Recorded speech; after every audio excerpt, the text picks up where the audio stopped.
welcome to another edition of Maximum Growth Live. With me upstairs, we got a new layout because we're using different technology this week, is my man Seth Price, but I am Jay Ruane, CEO of FirmFlex, your social media marketing agency for lawyers, as well as managing partner of Ruane Attorneys, your civil rights and criminal defense firm in Connecticut. But the man upstairs is my man Seth Price, CEO of Blue Shark Digital, your SEO for law firms, and managing partner of Price Benowitz, your DC, Maryland, Virginia, and still in Del Boca Vista, although it looks like you're in a new location in the Witness Protection Program once again. Seth Price moving around. Seth, how's your week going this week?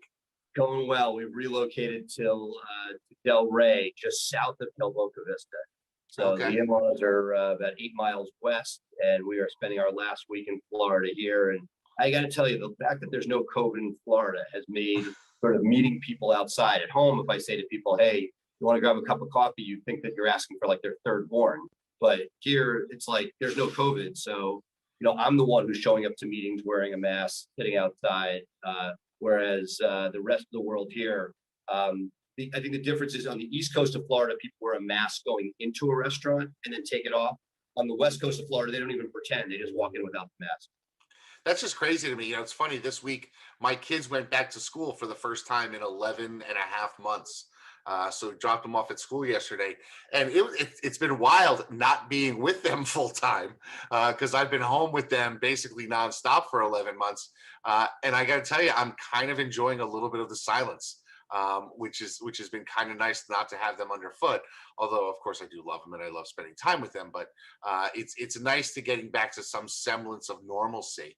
But that brings me up to my first topic that I want to talk to you about. As we sit here today, we talk a lot about growing your law firm. One of the things that a lot of us, lawyer entrepreneurs have done for a number of years is focus on video. Okay. And video has traditionally been me sitting behind a desk or sitting in front of a camera and doing one-way video talking to potential clients. But I think this whole year-long period has really opened up clients' eyes and the opportunity for a lot more two-way video. Right now, we're doing this via Zoom, right? Which is not our normal way of doing things, but I like the idea of doing it via Zoom because it gets to my point, right? In that the consumer base has accelerated and they are a lot more comfortable with doing things on video than ever before. And I think my gut's telling me that there's going to be a push to adopt more of this two-way video stuff, not just Zooms, but also just communicating with clients by video. What are your thoughts about that, Seth? It's so funny, the whole continuum. I'm going to take a step back, but agree. We've ripped the Band-Aid off as far as who's going to be in the office using video to be able to communicate from outside. As I manage a team of millennials, particularly the Blue Shark team, there is a predilection for text over voice. I want to talk stuff out. You know that about me. My team wants to text. I feel that as we've, there are things that I think we were trendsetters in Price Benowitz where we would do intakes by phone and close a relatively high percentage by phone even before COVID. What we've done now is, remote signing, that not meeting face to face is now normalized. So that's, I think, never going back 100%, that people are now comfortable with that. I think that the ability to communicate, and that pre-COVID, people looked at videos either as FAQ videos or as potentially a Facebook Live was sort of getting a little bit of traction, but not much. And then let's call it what Chris was revolutionary at my global did was the emotive video, which was something that connected with somebody. I think that what we've seen now during COVID is with the adoption of video, that there are so many more platforms. There are people that have spent much of COVID on TikTok and are used to that. Snapchat video. There are all these places that people are using video in their day-to-day lives. It's just a matter of time before part of their buying decision for legal services will also utilize that. It's always been part of it. We've used it as part of SEO. We've used it for conversion, but now I am seeing, and again, it's not 100% depends on the area of practice, but look at a Jim Hack. He's done a wonderful job leveraging YouTube videos in a way Jerry Ochinsky did years ago for medical malpractice. That I feel that people are now seeing, hey, people are spending time, they're used to watching videos, and that can be part of the introduction to a law firm. Yeah, I definitely think that video is the way to go. A couple of things, a couple of resources for our audience that I could put out there. One of the things that we're doing with FirmFlex is that we've actually adopted using Video Ask, which is a Typeform product, to sort of engage with people that are on our site, whether they're looking for a service inquiry or they want to get more information. There's a lot more video that we're able to do, and the way it's set up, you can have sort of customer journeys where you're asking questions and sending them follow-up videos. That's really been great. I actually used that in some interviewing recently for a staff position, which turned out well. And then we actually adopted other technology, this company called Video Peel, where I filmed a video where I'm asking for the review. And it's getting to early on, and I don't have huge data to back this up, but we have done things like we've called and asked for a review after a client closes their case. We've texted them the link, but we've started to send this video peel request where it's me on camera saying, hey, it's really important for our firm's growth and so that people can find us, that you leave us a review. And if there's something you want to talk about, please get in touch with me.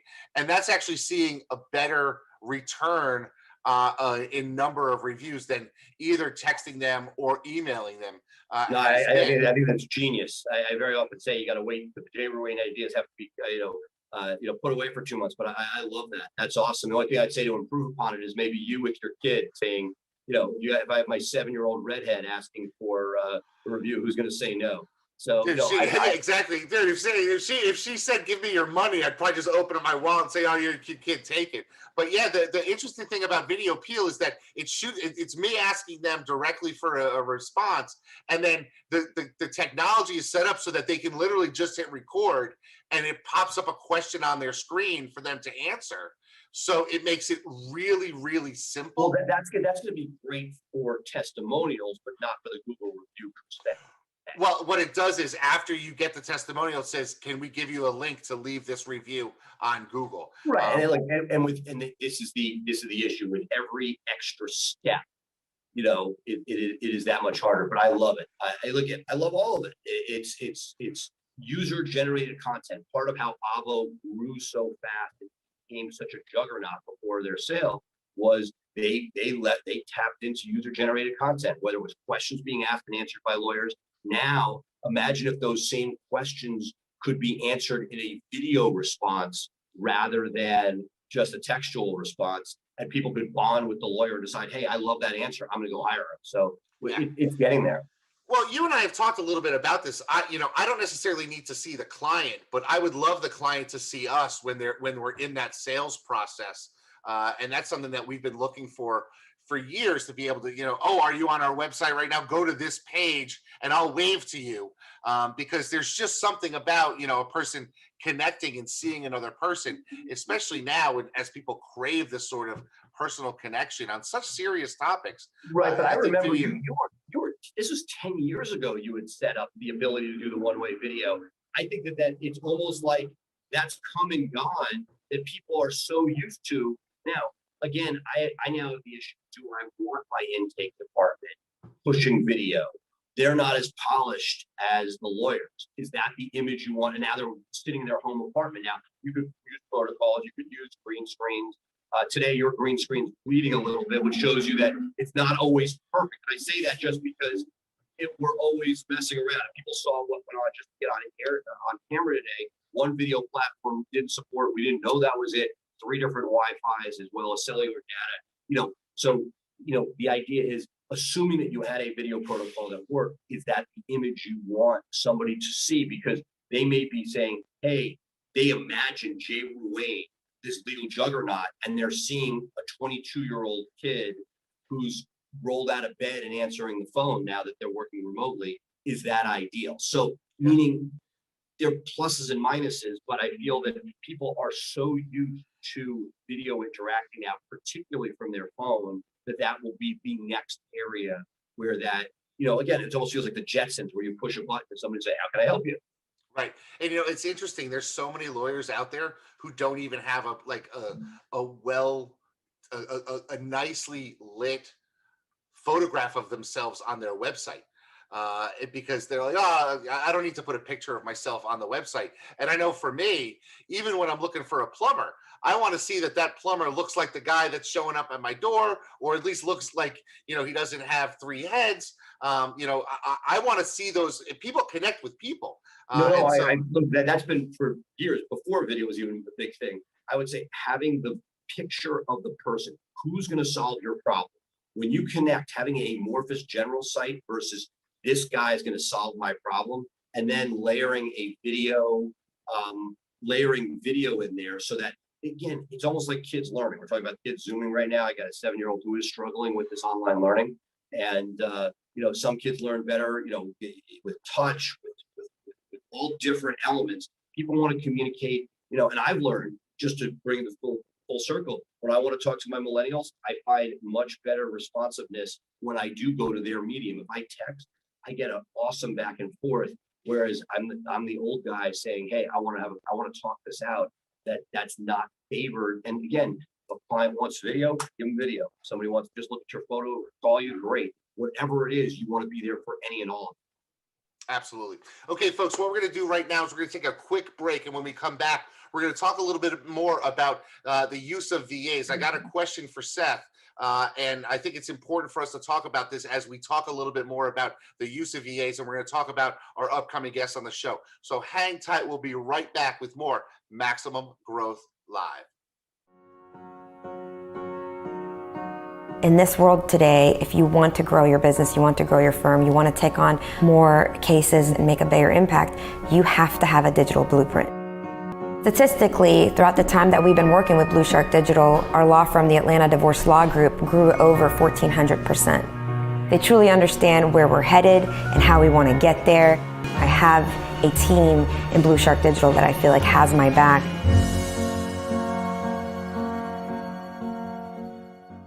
Hi, I'm Jay Ruane, one of the founders of FirmFlex and a practicing attorney for over 20 years. Anyone who knows me knows how my firm runs on the systems we create, and it has allowed us to flourish, even in tough times. I spent years and hundreds of thousands of dollars until I finally figured out a way to engage my audience and drive top-of-mind awareness with social media. And what did I do once I figured it all out? I built a system for it, and now you can put that system to work for you. You see, we took the hard part, creating the content and finding the images, and made it foolproof. Every day you will have curated social media topics to post designed to make your firm constantly remind your audience about your firm, what you do, and how you can help. And the best part? You don't even need to hire a dedicated social media person to do this for you. In fact, you don't even need to hire anyone new. We designed the system to make it easy for you to delegate to your receptionist, assistant, or paralegal and have them execute solid social media for you in just 5 minutes a day. It's like having a content writer, researcher, and graphics designer at a fraction of the price it would cost to hire in-house. Sign up today for the Social Super System and start building your brand where your clients already are, on social media.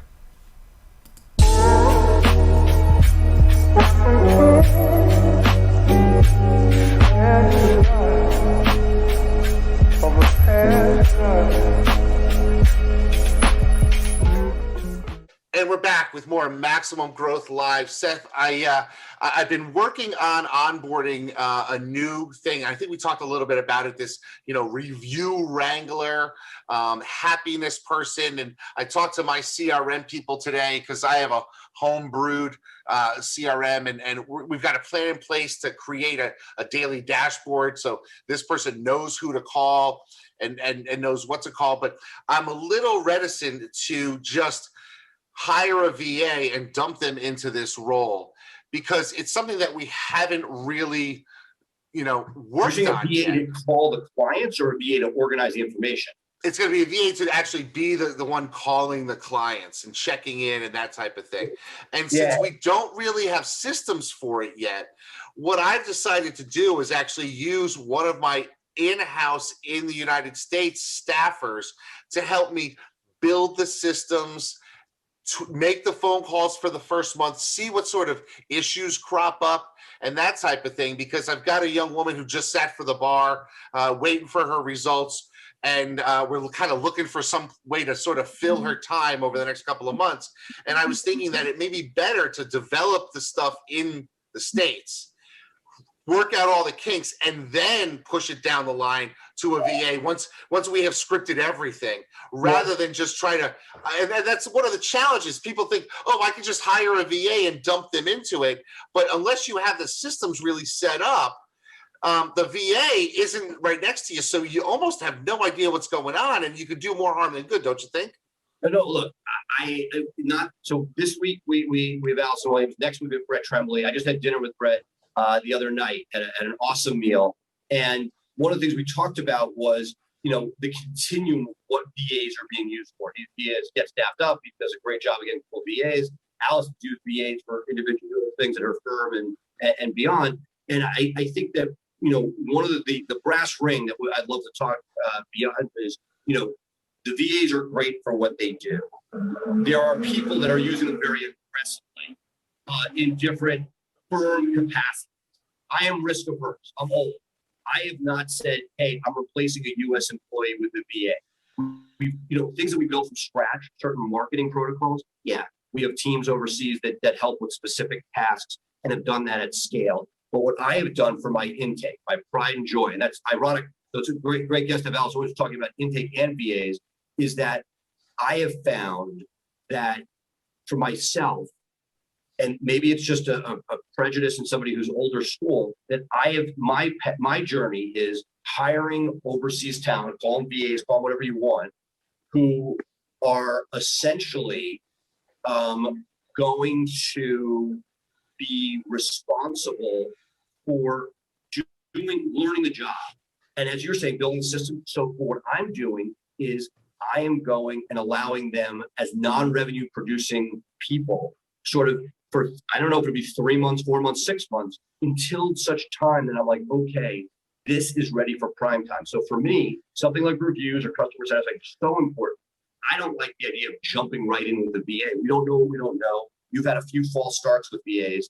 I would like to see proof of concept before allowing somebody from overseas to speak to our, and I did, look, this may be recorded and years from now, you're like, I can't believe you felt this way. Of course, you can use anybody from anywhere on the globe, but I have not been comfortable with much of that. And I want to see, like, so as a legacy firm, I'm saying, okay, here, we're going to let you guys train, build, and explore and grow. It's not expensive. Let that go. And then once I'm like, okay, this really is interchangeable, then bring it in versus, hey, I'm starting something new. Let me build it with a VA. That scares me, but I'm just risk averse. I'm with you. I'm risk averse as well. And one of the challenges is I see a lot of, solos and small firms. They reach for this. Okay, I'm going to hire a VA who's going to be a magic wand. And they think, oh, well, I can't afford to have a paralegal because I'm a solo and I'm just starting out. So let me just hire a VA through an agency. And they haven't thought about all their problems. They haven't really, and they don't, and they're going at 1,000,000 miles an hour already. And so what they're doing is they're going from 1,000,000 miles an hour to 900,000 miles per hour. And they're not really able to spend the time and attention necessary to get your VA up to speed. And, there's something to be said. I mean, and this is something that came up recently.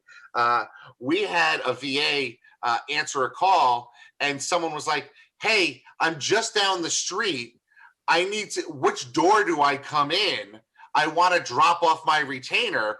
And the VA's like, I have no idea. This isn't in any of my materials. Hold on, let me put you on hold. And the client was like, who the heck was I talking to? The guy doesn't know what your door looks like. You know what's amazing? I had an experience like this with Delta. When Delta first started going offshore for their 800 number, it was a shit show. I needed something that was like, it was like Salt Lake City airport specific, what's inside of what's outside of security, switching gates, whatever it was, and they were able to pull it up. So with systems that Delta built, they were able to do that type of stuff, but it doesn't happen day one. There are a lot of systems needed.